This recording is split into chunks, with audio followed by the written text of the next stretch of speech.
everyone, Cynics here, and this is going to be the first episode of Art Direction Review, or just ADR for short. In this series, we're going to be taking a look back at some of the art and design choices from famous and possibly infamous movies, video games, TV shows, or anything else that may apply. In this first episode, I'm going to be taking a look back at a video game series that is very near and dear to my industrial design-loving heart, and that is the Homeworld series. So let's take a quick look back at the trailer for the original game. Sadly, this was long before the days of HD video, and this trailer really does a poor job at showing the game off. But Homeworld was a 3D real-time strategy game set in an alternate sci-fi universe. It was developed by Relic Entertainment and published by Sierra Entertainment, and it generally was well received. It got good reviews and developed a strong cult following. It had a great soundtrack and an engaging storyline, but we're not really here to talk about any of that. We're here to focus on the art. So I think I'm just going to move the trailer off to the side for now, and let's really take a closer look at some of the art from Homeworld. Now would be a good time to mention that the art director for this game was Rob Cunningham, and in case you're not familiar with what an art director does, they're basically the person that is in charge of the look for everything in a project. So not only are they probably doing a lot of the concept art themselves, but they're the person that is guiding the other artists in what they should be drawing and working on. So basically, if you ever like the look of a movie or a game, it's the art director that you have to thank for all of that. It's their vision that you see. So Rob Cunningham, along with lead artist Aaron Cambietz, are responsible for most of the designs you'll see in this game. And I think the reason the art of this game stuck out so much to people was because of the vibrant use of color.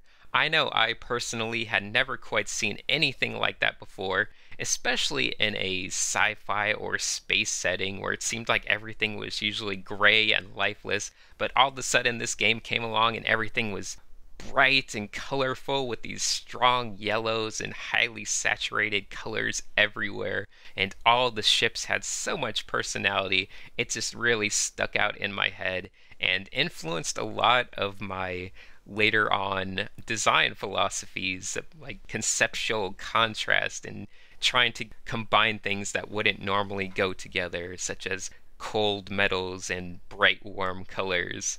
But this game wasn't without its flaws. Sometimes the colors and designs felt a bit hectic and cluttered, and the ships seemed to lack any sort of cohesiveness.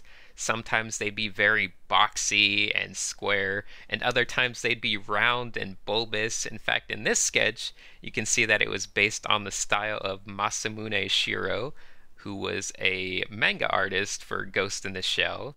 And other ships had wings and fins pointing out in all directions, and sometimes the silhouettes were just plain boring. It might just have been a case of following too many different inspirations. But overall, the game looked great, and there was a great aesthetic behind most of the ships. Another beautiful aspect of this game was its sense of scale, where these little fighters felt like ants among these huge carriers and massive mothership. I think the story in the game goes that the mothership took 60 years to build, and it really captures that wonderful sense of scale. Which brings us to a beautiful meeting of form and function, where a lot of the smaller ships have beams of light trailing out behind them. And not only is it beautiful, but it lets you see them among their massive counterparts when you're zoomed out to look at the bigger ships. And that's a technique that you'd usually see in illustrations and still images, where you have a beam of light trailing behind something, because it lets you show movement and where something was coming from and what path it had traveled. And of course, it was also made famous in the lovely motorcycle scenes in Akira. But sadly, because of the graphical limitations of the time, it didn't always look quite as beautiful as it could, and sometimes it just looked like a blue line squiggling out behind stuff. But anyway, let's dig a bit deeper into things. So a lot of these beautifully vibrant ship designs felt very new to me, and I think a lot of my generation. But in fact, they were inspired by artists that came decades earlier, and a couple of them were mentioned in the credits for Homeworld. So let's go on a quick pilgrimage back to the 70s and look at some of the art of Chris Foss. Now, you should instantly recognize where Homeworld got a lot of inspiration for its bright and vibrant spaceships with lots of stripes and beautiful designs on them. Although a lot of the actual ship designs and silhouettes feel very outdated by today's design standards. But nonetheless, it feels very inspirational to look back on this art and see those footsteps of design language that would eventually evolve into the work of contemporary science fiction illustrators, such as Sparth. Over the years, I've definitely become more and more interested with tracing the evolution of art and design. It's my opinion that art is really a collective beast that evolves as a society and not really in the individual. So I guess in that sense, you could say that the greatest artists of all time are the ones living today, and the artists that come after us will be far better than we could ever hope to be. But that's really a topic for another day. So, to get back on track, I would like to show you another illustrator of this era, and that would be Peter Elson. His work also features vibrant palettes in space settings. You can even notice his regular use of light beams trailing behind a lot of his ship designs. Both Elson and Foss mainly created their work for use on science fiction book covers, which was probably the main outlet you could find for work as a science fiction illustrator. Luckily, today we have a lot more work because of the video game industry, so that's really done a lot for creative design artists. Anyway, let's hop back through time and visit the year 2003, when one of the most beautiful games of all time was released, Homeworld 2. Returning to his role of art director, Rob Cunningham was also responsible for the look of this game, and I would say he nailed it. Where the first game occasionally struggled to break free from its influences, Homeworld 2 felt like a natural evolution into a much more refined and cohesive sense of design. The improved technology of the day also helped breathe a lot of life into the lighting and presentation.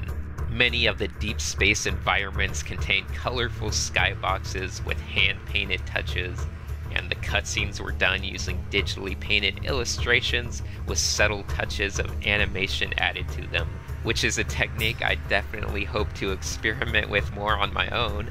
I believe Aaron Cambietz was responsible for creating those.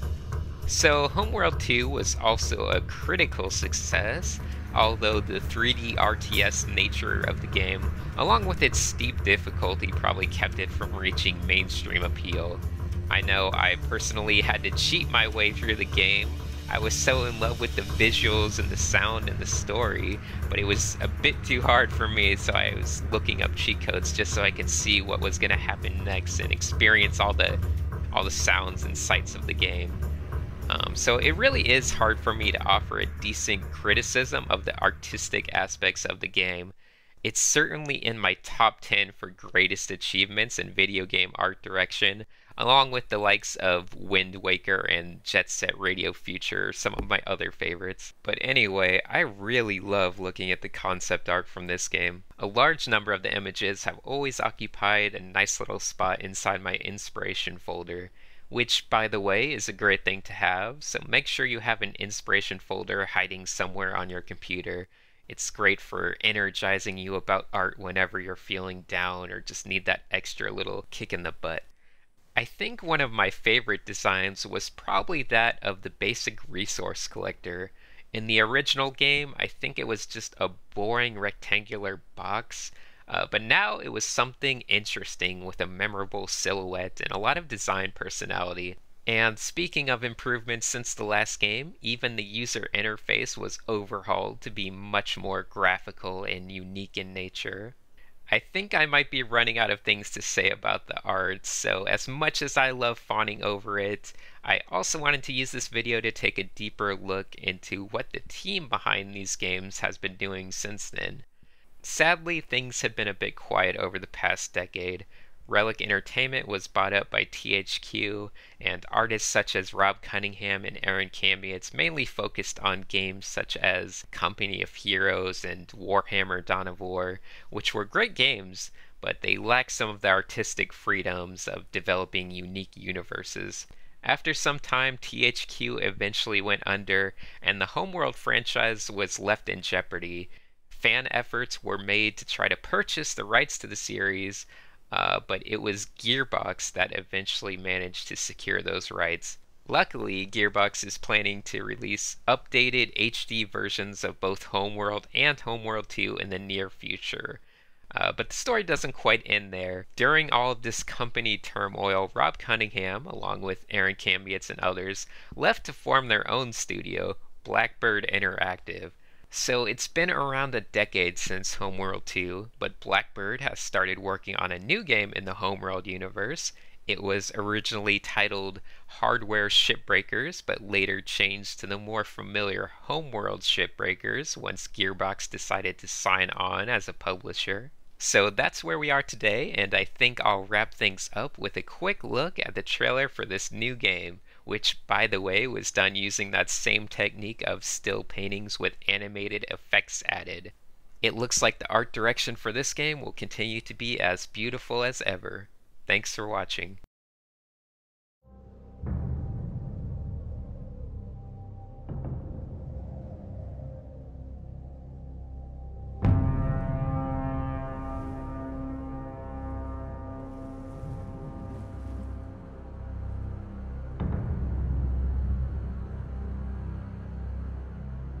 They call this a graveyard planet. Why did I come here? Like the others, fortune pulled me here. There are untold riches just waiting in the cargo holds of these derelict starships. Why are there wrecked starships buried in the sand?